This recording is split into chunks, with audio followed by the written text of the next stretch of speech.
એક કુટુંબ બહુ જ સાચી બનેલી ઘટના છે. કથાઓ મારો સ્વભાવ નથી કહેવો, હું સાચી જ ઘટનાઓ કહું છું. અને મને ખબર છે આ જર્નીની, હું માંથી પસાર થાઉં છું એટલે આઈ નો વેરી વેલ કે ક્યાં હું મૂંઝાઉં છું, હું ક્યાં અટકું છું, ક્યાં હું ગભરાઈ જાઉં છું, ક્યાં મને રડવું આવે છે ને ક્યાં મને એમ થાય છે કે હું બધું છોડીને વહી જાઉં.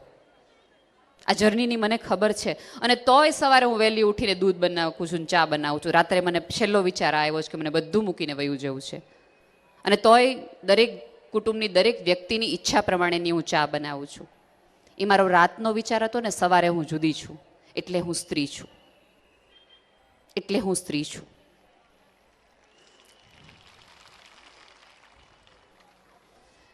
એક અમારા અંગત મિત્ર વર્તુળમાંથી એક દીકરીના લગ્ન થવાના હોય છે. 6 મહિનાથી દીકરીને મારી સામાન્ય રીતે આદત હોતી હોય છે કે હું બધાને અમુક અમુક પ્રકારની સલાહો આપતી હોઉં છું. સલાહ દેવી સ્ત્રીઓને કોને ન ગમે યાર, મજા જ આવે. તું આમ કર, તું આમ નથી કરતી, તું આમ કર, તું આમ નથી કર. મારું મન નહીં પૂછવાનું, એ વાત ખોટી. હું તને કહું એમ તારે કરવાનું. આપણી થોડી ઘણી સમસ્યાઓની બધા લગ્ન જીવનમાં હું કહેતી હોઉં છું કે આપણો લગ્ન નક્કી થાય, કયા સમયે કોણે શું પહેરવું બધું જ નક્કી. હું તો ત્યાં સુધીની કહું છું કે જે દિવસે તમને એમ કીધું હશે કે પાટીદાર સંમેલન આ છે, આટલી તારીખે રવિવારે છે અને બધાએ લાલ સાડી પહેરી, બિલીવ મી લાલ સાડી નહીં હોય તો આપણે લાલ સાડી બનાવી લીધી હશે બોર્ડરવાળી. બધી જ તૈયારીઓ આપણે કરીએ.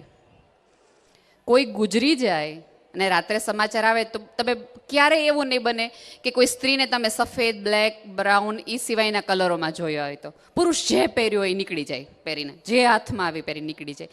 ત્યારે એવું ન વિચારે કે મૃત્યુ થઈ ગયું છે તો આ કલર નહીં પહેરાય. સ્ત્રી બહુ જ ઝીણી ઝીણી ઝીણી ઝીણી વસ્તુની ધ્યાન રાખે કે આ તો મેં ગઈ વખતે સાડી પહેરી હતી એટલે હવે આ વખતે નહીં, આ ઘરેણા તો ગઈ વખતે પહેર્યા હતા એટલે હવે આ ન પહેરાય.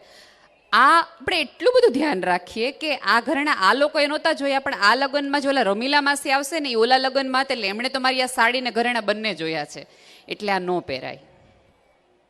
બહુ સરસ વાત છે કે આપણે આટલું બધું ઝીણું ઝીણું ધ્યાન આપણી જાતનું રાખીએ છીએ. આટલી બધી કોઈ પ્રસંગ માટેની આપણી પૂર્વ તૈયારીઓ છે.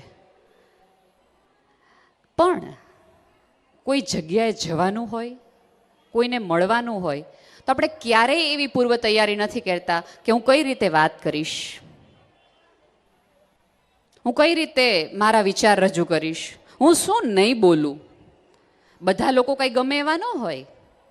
આપણને ખબર હોય કઈ એવી ઘટનાઓ બનવાની હોય ત્યારે આપણે આપણા મનને એવું નથી કહેતા કે હું કંટ્રોલ કરી જઈશ, હું મોઢું નહીં બગાડું, હું આ વાક્યનો ઉલ્લેખ પણ નહીં કરું, અથવા તો એ વ્યક્તિ ઉલ્લેખ કરશે તો હું શાંત રહીશ.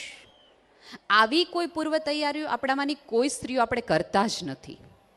હાલાકી એ પણ એટલી જ જરૂરી છે કે જેટલી આપણે કાપડની, કપડાઓની, ઘરેણાઓની ચિંતા કરતા હોઈએ છીએ. પૂર્વ તૈયારી કરો તો બધી જ કરો. આવતા વર્ષે કેમ જીવવું, પુરુષો છે એ પૂર્વ તૈયારી તમારા ભવિષ્યની કરે છે. લગ્ન થાય એટલે તરત જ વીમો ઉતરાવી લે.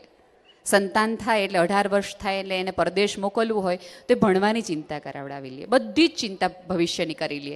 સ્ત્રીએ ઝીણી ઝીણી પૂર્વ તૈયારીઓ કરવાની છે કારણ કે એને સૂક્ષ્મમાં બધું કરવાનું છે. કરો લગ્નની તૈયારીઓ, ધામધૂમથી કરો, હૃદયપૂર્વક કરો. ડીજે બોલાવવાની કરો, જમણવારની તૈયારી કરો. કેટલું વ્યવસ્થિત આયોજન આપણે કરીએ લગ્ન માટેનું. પણ ક્યારેય કોઈ વ્યક્તિ પોતાની જાતને લગ્ન માટે તૈયાર જ નથી કરતી. આપણે ક્યારેય આપણી દીકરીને બેસાડી સમજાવી અને નથી, આપણે ચોક્કસ એને લગ્નની તૈયારીઓ કરાવડાવીએ કે આ સાડી હવે આ લઈ જજો, આ તને બહુ સરસ લાગશે, આ ઘરેણા તારે લઈ જ જવા જોઈએ, આ તો તારે લઈ જ જવા જોઈએ, ફ્રીજ તો આ જ કંપનીનું લેવાનું, માઇક્રોવેવ તો આનું જ લેવાનું. બધી જ તૈયારીઓ એને કરાવડાવીએ. ક્યારેય એને ન કરાવડાવીએ કે દીકરા દીકરાની વહુ હોવું એટલે શું. કઈ તૈયારી તારે તારી જાત પાસેથી કરવી જોઈએ. તારે શું કરવું જોઈએ અને તારે શું ન કરવું જોઈએ એવી કોઈ જ વાત આપણે કરતા નથી હોતા એને.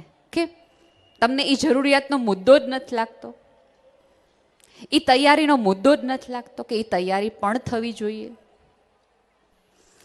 આવી જ અમારા કુટુંબની એક દીકરીને મેં કીધું એમ કે મેં એવી બધી હું તૈયારીઓ કરાવડાવતી, સમજ્યું થોડી ઘણી હતી એટલે એણે તૈયારીઓ શરૂ કરી. 6 મહિના અગાઉ એલાર્મ મૂકીને વહેલું ઉઠવાનું શરૂ કર્યું. પપ્પાના ટેસ્ટ પ્રમાણેની એણે ચા બનાવવાનું શરૂ કર્યું. થોડી રસોઈ બનાવવાનું શરૂ કર્યું. મમ્મીને કેવું ભાવે છે એ પ્રમાણે રસોઈ જુદી કાઢવા માંડી. પપ્પાને ડાયાબિટીસ છે તો એ પ્રમાણેની જુદી જુદી પ્રવૃત્તિઓ કરવા માંડી.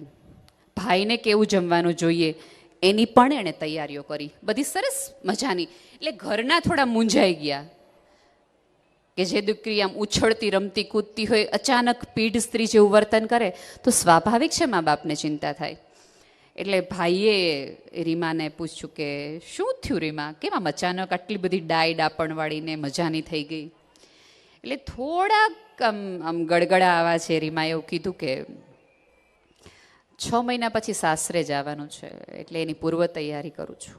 ત્યાં થોડું મને બધું ચાલશે, ત્યાં થોડી મને મમ્મી ઉઠાડશે, ત્યાં મને થોડી ચા મળશે, ત્યાં મને થોડું ભાવતું જમવાનું હશે. એટલે આજે તમે લોકોએ જે બનાવ્યું છે ને મેં તમારી માટે બનાવ્યું છે એમાંથી જ મેં જમી લીધું છે. આજે હું ઘરમાં આખો દિવસ રહી છું, હું બહાર ગઈ જ નથી સાંજે.